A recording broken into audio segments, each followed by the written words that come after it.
welcome to another Unbearable podcast. I'm Ryan Voss. With me, as always, is Drew Testa. Drew, what's up? Not much. I think a lot of people are swatting the Bears to win this week. This episode's not about the Bears, but they just need to get right. That's all on my mind right now. Yeah, just a quick thing about the Bears. It's almost like it's a do or die week. We got an easier schedule after this, but we need to win one of these games. We can't go on a 3-game losing streak. No, that's pathetic if we do, especially against all teams. If we're going to make the playoffs, we need to be competitive with these teams, at least beat one of them. If we just lose to every good team, that's just a joke. Yeah. All right. You want to talk some NFL news? Yo, go ahead. I think the biggest this week is going to be the return of Antonio Brown. I think that's what the main focus for everyone's going to be on, especially in prime time. Because people forget Antonio Brown, when he was playing, was probably the best wide receiver in the NFL, hands down. No, for he sure. was just destroying everybody in his path. And I know it's been some time off, but I just feel like there's just some skills that you just don't lose. He's still an elite route runner. He's still got great speed, great after the catch. And you see how the Buccaneers take away that game against the Giants when they didn't look amazing, but they've been on a roll lately. And if Antonio Brown is even 60 or 70% of what he was, that's scary to think about him going to that team. No, for sure. He's not. I know he's going to be playing a shortened season, but I say he stuck around with the Bucs for next year, and Brady's still the same as this year because Brady's having a career year. He's not going to put up what he put up in 2015 or around there, 1,800 yards. He's not going to do that, but you still got to respect him, and he's still a great route runner. He's savvy. He's gonna have a good season, and he's gonna be a problem for defenses to cover. So it is really interesting to see, especially what his role is going to be, because they already have so many playmakers. You have the established Evans and Godwin. You brought in an all-time tight end in Gronk. You got Fournette, who hasn't done a lot because Rojo, he's looked really good. And then you even got Scotty Miller, who's came into his own. So then you had Antonio Brown. I don't know where he's going to use him. It's kind of funny. It's almost the same equivalence as the Chiefs adding a Le'Veon Bell. He's just another weapon, just another big-name superstar that defenses now have to game plan for. And here's the thing, too. When Tom Brady first went to Tampa Bay, people were saying, wow, look at all these weapons. Mike Evans is a great wide receiver. Chris Godwin is a really good wide receiver. Antonio Brown is significantly better than both of those. No, and it's really sure. Not even close. And people are already saying those two guys were elite.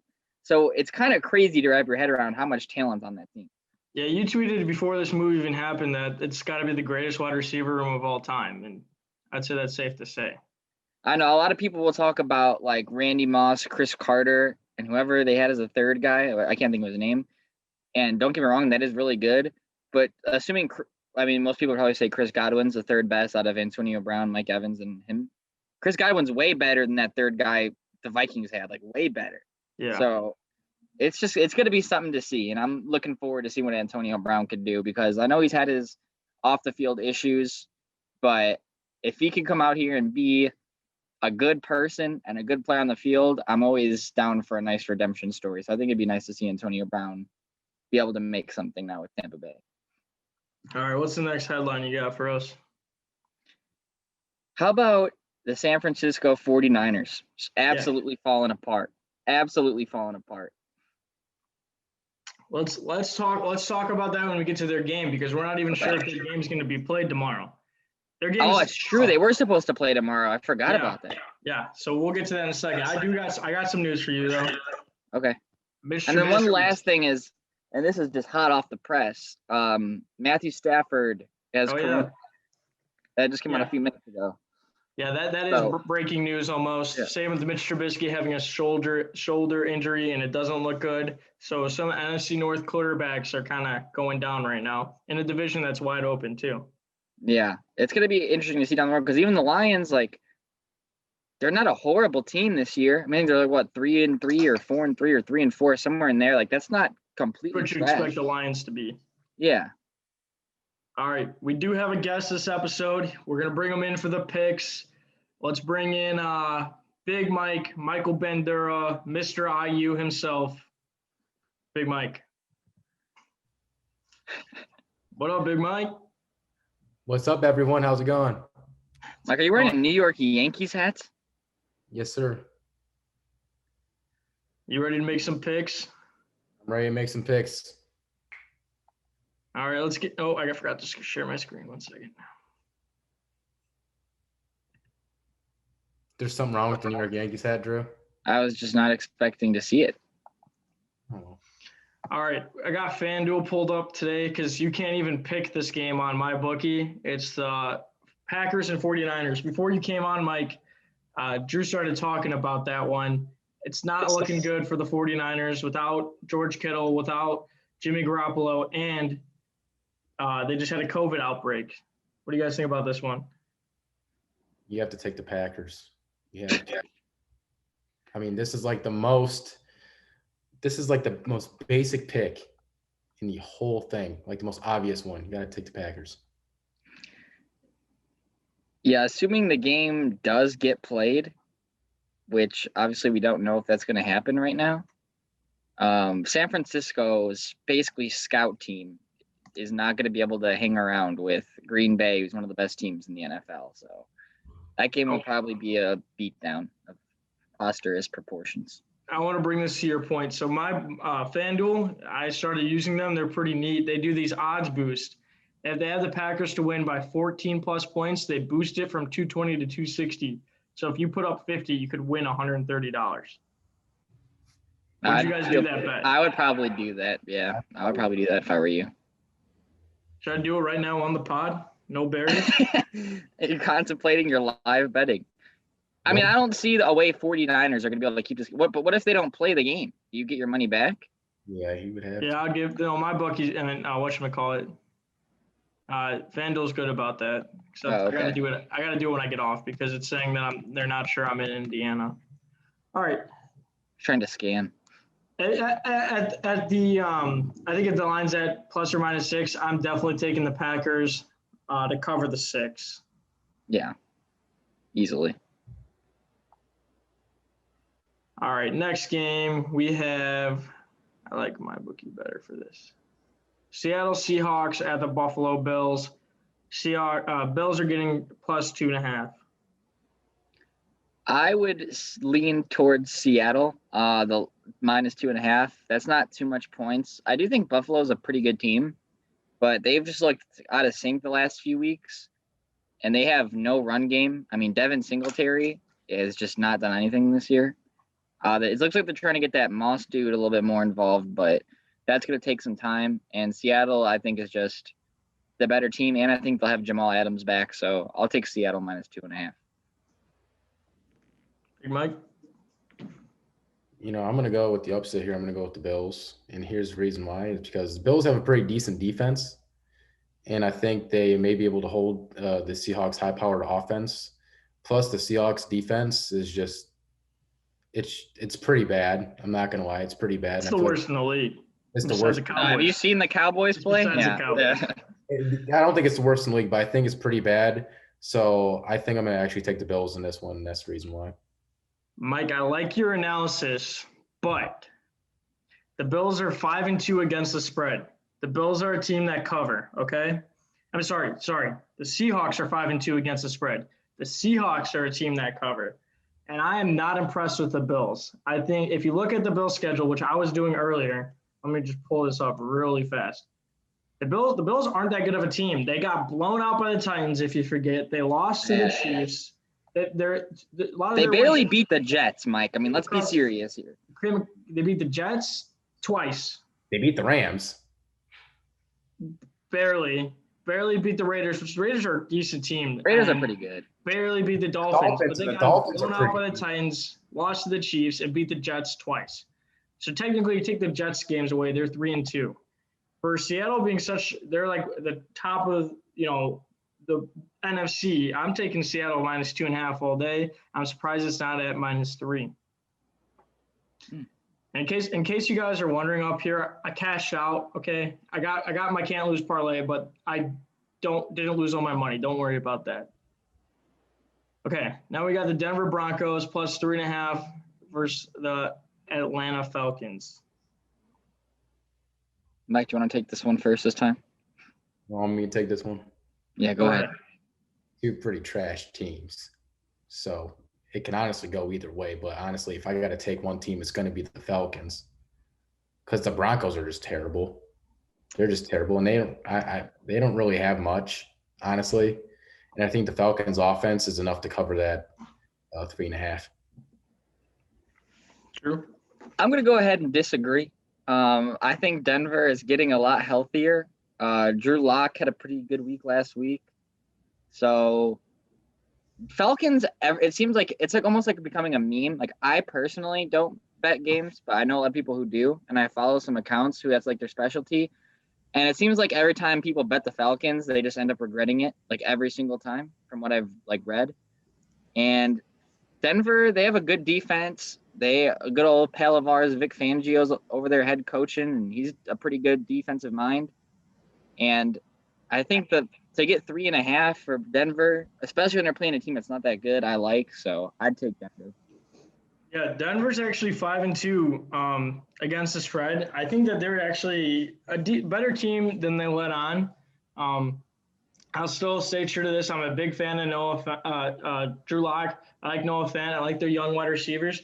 And their defense, like you said, it's led by Vic Fangio. So I'll never count them out. And like I said, they're 5-2 against the spread. I'm taking Broncos in this one. Big Dick Vic. And then we got the Bears and the Titans. Big Mike, you pick this one. Oh, you want me to pick this one? Yeah. If it doesn't pain you too much. You know what? He's sitting up in his seat for this one. I can't believe I'm going to say this, but I'm going to go against my team, and I'm going to say the fucking Titans are going to take this one. I'm disappointed to say that, but I think Derrick Henry is just going to destroy our defense, and I don't think our offense is going to do jack crap, honestly. And that's where my analysis is at with this one. I think your feelings right now are probably shared by a lot of Bears fans, although I feel better about the Bears now than I did last week after the Rams game. I will say that. At least they were able to put up a fight against the Saints, which they did not do last year. So I'll give them that, but I could see why you would take the Titans -5.5. I just think the Titans are better than the Saints, and that's the reason why I'm saying that. Okay. I would agree with that. I think the Titans are better than the Saints too. All right, moving on. We got the Baltimore Ravens versus the Indianapolis Colts. Colts getting 3. This is my pick of the week.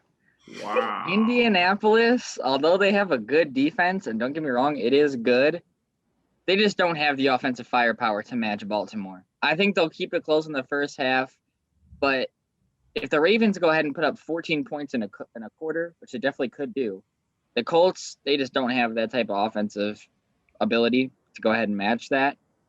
I'm going to take Baltimore -3, coming off a loss, pick of the week against Indianapolis. Big Mike? I'd have to agree. The Ravens, I think, are one of the picks of the week for this one. The Colts really don't have that much of an offense. Their defense is really good, but I think the Ravens going to run away with this one. Yeah, it's a little surprising that the Ravens lost last week, especially when they were on bye and the Steelers had one of the toughest matchups yet for their season, and yet the Steelers still got the job done against the Ravens. So I don't think that bodes well for the Ravens, but they should be a better team than the Colts to win by a field goal. So I'll take the Ravens in this one as well. Next, we got the Carolina Panthers versus the Kansas City Chiefs. I think this is the Chiefs are the Chiefs. Like, there's no question about that. But I feel like this line's a little disrespectful to the Panthers. I mean, the Panthers put up some fights this year. Yeah, you're right. The Carolina is been a tough team. They've been a tough out for anybody. I mean, we saw that firsthand when the Bears played them. This one's actually probably one of the harder ones that I've seen this week. As you pull up the Panthers, I don't think they've lost by 10.5 all year. Oh, against the Raiders and the Bucs. Yeah. Okay. So it seems like they do struggle against the better teams. Okay. So this year right here, Cardinals 21-31. But the Panthers, never mind. The Panthers won that one. The Cardinals are a good team. So that's what I'm saying.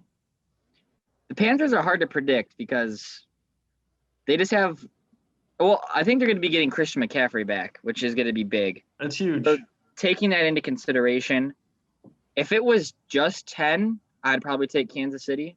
But that half point is really making me nervous. So for that reason, I'm going to go with Carolina.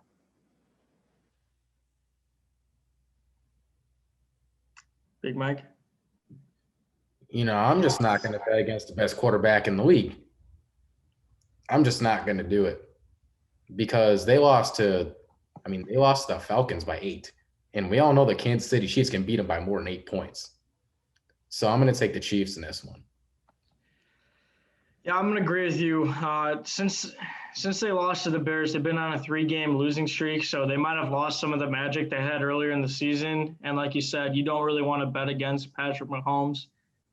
Also, like Drew said, I don't like the half, but I do think the the Chiefs can cover the 10.5. Next, we got the Houston Texans versus the Jacksonville Jaguars. Does anyone know who's quarterbacking for Jacksonville this week? I saw his name earlier, but I literally have no idea who the dude is. Yeah, it's like Garrett Gilbert or something. No, that's Dallas. That's Dallas. Yeah. I'm gonna look. You guys talk about this. I'm gonna go look up who the guy is quarterbacking. I got it right now. Oh, okay. I will say, okay, so the Jacksonville's 2-5 against the spread. Jake Luton. Yeah. Yeah, that's all I needed to see. Houston -7. All right, well, hold on. Let me tell you this: the Texans are 1-6 against the spread. The Jaguars are 2-5, so neither team are really good against the spread. I'm just not putting my money in the hands of Jake Luton. That's just how it is. Big Mike. I think -7 is a pretty big spread for the Texans. I honestly do, because they're 1-6, and for a team that's 1-6, I don't know if they're going to be able to cover a 7-point spread for how bad that they've been this year. So I'm going to have to go with Jacksonville to cover that spread. This game's a toss-up for me. I'm going to go with the Texans. Yeah, I'm not going to – Deshaun Watson should be a touchdown better than Jake Luton. Moving on, we got the Giants versus the football team. Giants getting 3. Mike, you had a lot to say about this game last time you were on here and these two matched up. Has your opinions of Daniel Jones changed at all since the last episode? Nope. No. The Giants are just as bad, if not worse, than the Cowboys. I think right now they may be a little better, maybe. But the Washington football team destroyed Dallas, and I think they'll beat the Giants. And I think they'll cover the spread as well. True. The Giants have been a tough out if you look at these games. Look at these games. Just take away San Francisco. They've played everyone really tough. And Washington is not that good of a team at all. And last time they played, the Giants won. So I'm going to take the points, considering the Giants have already shown they could beat Washington. I have no reason to believe they might not win again, and they're not going to get blown out. So, yeah, I'm definitely taking the points too, especially after that Monday night outing against Tom Brady. They almost won the game. They're 1 play away from winning the game. I'm going to take the Giants only because I'm getting points. I'm not sure if they'll win it, but I like getting the points. Okay, this actually went down. This was, I think the Raiders were getting +1 earlier. Now it's a pick 'em. The Raiders versus Chargers. At the end of the day, the Raiders are the better team. So I'm going to take the better team and pick them. Although, like we said, every single time we pick or come across the Chargers, really like Justin Herbert. He's been playing great. But at the end of the day, the Raiders right now are the better team. So if it's a pick 'em, I'm always take the better team. And that's why I'm taking the Raiders. I'll have to agree. And I'll have to go with the Raiders too. I think they're just a better team. I think maybe in a year or two I would take the Chargers, but for right now, I think I'm going to take the Raiders in this one. Yeah, I agree with what Mike just said. I think the Chargers, they definitely have a more potential and a higher floor than the Raiders do currently, but the Raiders are more established. I think that they will handle the Chargers. All right, Steelers, Cowboys. Steelers -14. This is actually my pick of the week, my game of the week. I'm taking the Steelers to cover the -14. I was really hoping that the Cowboys found something in Ben DiNucci, because that I don't know if you guys watched him play, but that was just I was laughing my ass off the whole time watching Ben DiNucci out there. He was trying to sidearm passes, like getting into bowling stances when he was throwing the ball. And it was pure comedy. But they already said that he's not even in consideration to start this week, which is a bit disappointing because to me this makes this game unwatchable. But yeah, I mean, Dallas, they'll be lucky if they even score at all in this game with Gilbert or Cooper Rush or whoever the hell they're going to throw out there. Don't be surprised if Pittsburgh has like NFL record of sacks in one game this week. That's my bold prediction. Someone on Pittsburgh will have 3 or more sacks in this game. Probably TJ Watt. Because whoever's matched up with 78, the right tackle on Dallas, is about to eat. I mean, they're about to have a field day. Steelers, this might be one of the biggest beatdowns this year in the NFL. I'm going to say like 42-3 Steelers. Big Mike? You know, the Cowboys are like, how do I describe this? They're like the Lake Central football team, bro. I'm going to be straight up with that. They're like the current Lake Central football team. It's going to be hard for the Cowboys to even score a point in this one. And we all know Pittsburgh's going to score at least 14. I mean, maybe at least 35, more like that. So I'm taking the Steelers without a doubt. The Cowboys are just like that old saying. It's a train wreck, but you just can't take your eyes off of it. And that's what the Dallas Cowboys are this season. That's a perfect analogy. The Steelers, too, they're the best team against the spread at 6-1. Cowboys are the worst team against the spread at 0-8. So I'm pretty sure this is a lot. Yeah. Like, you could put your life savings on the minus 14. You could put your life savings. If you really want to get fucking just risky, take whatever assets you have, liquidate them into pure cash, say a prayer, and put it on Pittsburgh's money line. Without a doubt. There's no way they're losing. All right, now we got Dolphins Cardinals. This game I hope it's on my TV because this is a very intriguing matchup. 2 teams that are on the come up and have been playing some exciting football this year. This game is going to have big playoff implications for both of these teams. And I think it's a good test to see where both of them are. I think Miami has the better defense, but Tua is just too inexperienced right now. And last week, he did not show that he had an ability to throw the ball downfield. Or not that he doesn't have the ability, but they didn't really let him try. Arizona, they're going to bomb it. They're going to try to put up a lot of points. And I think this will be a good, entertaining game. A lot of really good young stars in this game. I'm going to take Arizona -5 because I think that they are right now are more along the path. They're both on the similar path. I just think Arizona is maybe a season ahead in terms of their roster development. So I'm going to take Arizona -5. Mike? You know who I'm taking whenever the Dolphins are up there. Gotta go with the Dolphins. Maybe not in I think maybe Arizona's gonna win this game, but I don't think they're gonna be able to cover the spread. And I'm gonna go with the Dolphins. I think maybe the Cardinals are gonna win by 3 or less points, but I think the Dolphins will be able to cover the spread. Yeah, I want to lean towards what you said. I think that the Arizona is going to win this game, but I don't know if they cover the spread. However, both teams are 5-2 against the spread. So it's kind of a toss-up there. I am going to take the Cardinals to cover. I just think that they are the better team at the moment. Like Drew said, they got the better offense. But who knows? Maybe that defense slows Kyler down. We had a good Sunday night matchup. Saints, Buccaneers, Saints getting +5. What do you guys think? Mike, you can go ahead and take this one first because we talked about Tampa Bay a little bit earlier. This is a tough one.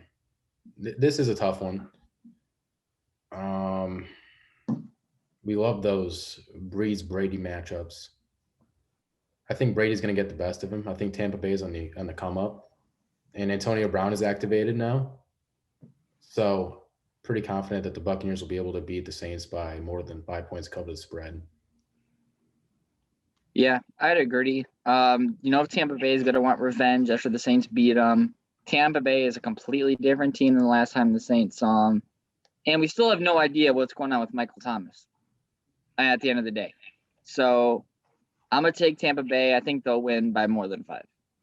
So the Super Bowl that Tom Brady won before the Rams Super Bowl, who do you remember that year? I think it was 2016. Is that when they beat Atlanta? Yeah, I think that his Buccaneers team, whatever his Buccaneers team is better than whatever team he was on when they beat the whoever they beat before the Rams. You know what I'm saying? Like, I think this is Tom Brady's best team in years. Also, a little tidbit here: Saints are 2-5 against the spread, so I'm taking the Bucs all the way. Tom Brady's playing his best football. The Bucs have a good defense. They're just a well-rounded team with a lot of offensive weapons that we haven't even seen the full extent of yet. They seem to be getting hot. Hopefully they can keep it going, but they're getting hot right now, and I think they keep it that way. And then we got the Monday night game, the New England Patriots, New York Jets. This game does not excite me whatsoever. This is probably going to be the worst Monday night football game of the year. I mean, first of all, who was putting the Jets on prime time? Like, whose idea was that? Yeah. The Jets and the Patriots. This is just terrible. I guess I'll take New England because the Jets are just that bad, but New England's pretty trash themselves. Is Cam Newton going to be back? As long as they don't bench him, he's healthy. They just benched him last week. He was trash.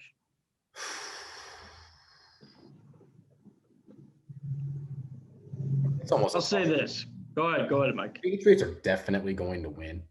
Yeah. The Patriots are definitely going to win. That spread is big though, because the Patriots, they're struggling this year. But I'm gonna still have to take the Patriots. I'll never take the Jets in any type of spread ever in my entire life. Yeah. Or no, at least for this year. I expect Bill Belichick to be able to go out this game, to go out and win this game by a touchdown plus. I mean, the Jets are the worst team that we've seen in a long, long time, and Bill Belichick still Bill Belichick, even though the Patriots may not be the Patriots anymore. All right, this is the Can't Lose Parlay. So you get your guys' opinions real quick. Okay, so we got the Lions plus 17. I did that before I knew Stafford was out. Hopefully that doesn't come back to bite me in the butt because I actually upped it to 75 this week. I got the Saints plus 18, the Raiders plus 14. I think the Raiders are going to win that game anyway, and the Steelers just have to win. So honestly, this Can't Lose Parlay might lose, and because of this right here. Other than that, I would feel really good about it. What do you guys think? I think your biggest risk is probably the Chargers beating the Raiders by more than 14. Just Really? Because the Raiders, they've looked good, but if they have a bad night, the Chargers could put up a lot of points really quickly, and it could get out of hand. That being said, I don't think that's going to happen, but I would say that's probably what I'd be the most nervous about if I were you. All right, we'll see what happens. Let me bring us back to the Zoom call. All right, we're running out of time. Do you guys have any final thoughts or anything before we head out of here? Well, Pittsburgh's a guarantee, and that Can't Lose Parlay. Yeah. Well, especially Pittsburgh being minus 14, I still think that they're a guarantee, which is kind of crazy to say. I'd almost have someone put me gunpoint, and I'd say the Steelers. Like that's how confident I am. All right, we'll be back before the weekend with a little Bears preview episode. We appreciate you guys watching. Have a good one.